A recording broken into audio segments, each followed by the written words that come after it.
Hello po uli at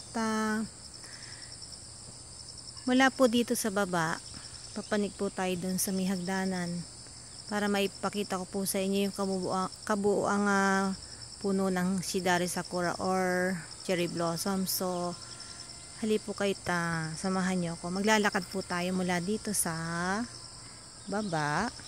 Yan po, kung nakikita po nyo, may mga laglag na rin pong mga dahon. Malakad po tayo.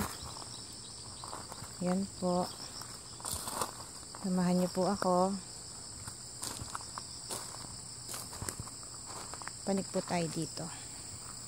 Doon po sa may, ito po yung puno sa may kanan. Yan po, malaki po yan, mataba po siya. Tapos papanik po tayo dyan sa may, doon sa may hagdanan, papanik po doon. Tapos kakaliwa po dyan. Tapos andyan po yung mga, alam nyo po, cemetery po yan, libingan po yan. Punta po ako doon sa may taas na yon. Tapos meron pong bahay, ayun, may kotse, dalawang puti. Tapos dito naman po ako bababa, pababang ganyan. Yan po, tapos ayun yung kotse ko. Tapos doon po ako lalabas, pauwi. Tapos ito naman po uli yung puno niya, yan. Tapos may bahay po uli dyan. Tapos ito po uli yung puno. Ikot lang po tayo sandali. Samahan niyo po ako. So, at kung maririnig nyo rin po, yung mga huni ng mga kuliglig o ibon. Yan, papanik po tayo doon sa taas. Ito po, maganda po ito. Nanten po ang tawag dito. Pagdating po ng mga November, December, namumulaklak po yan ng pula. Yung pang bilog-bilog po. Yan, ganda po yan. Ito, ano kaya itong puno na to? Ang laki-laki oh. Malaki siya. Mataba rin po yung puno. Panik po tayo dito. Lumagpas ako ng lakad. Pero anyway, sige po, diretso na po tayo dito. Yan po. Para siyang maliit na temple.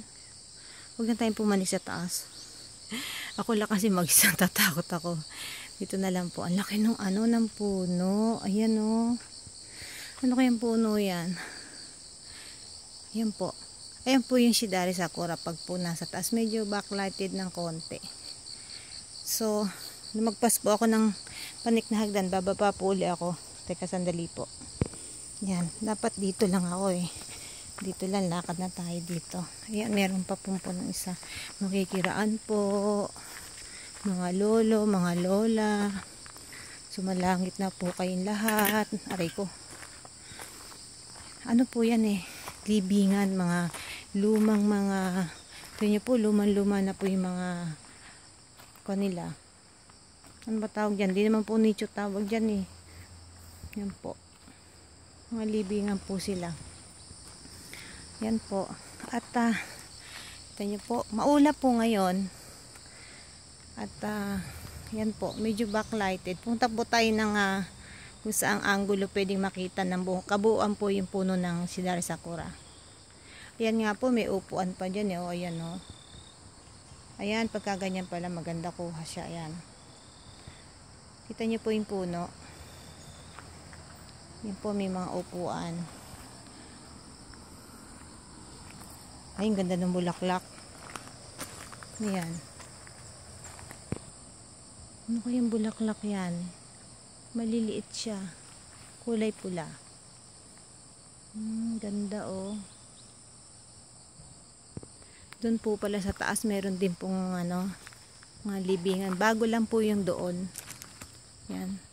So dito po tayo pupunta. Pababa po ito.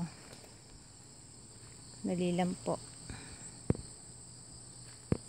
Medyo madilim po yung hindi po natin kita yung puno ng Shidari Sakura. So anyway, hanggang dito na lang po. At ayan po, makikita nyo po, nandito po ako sa bandang taas na lugar. Kita po natin yung bundok, ulap, medyo madilim lang po, gawa ng maulap. Maraming pong salamat muli sa mga sumusubaybay. Kasama kong sumusubaybay sa puno ng sakura. Ayan, pababa po ito. Ayan, doon lang po pumanik sa kabila, tas dito po pababa. Ayan, medyo kita na po siya. Okay, hanggang dito na lang po. Arigatou gozaimasu.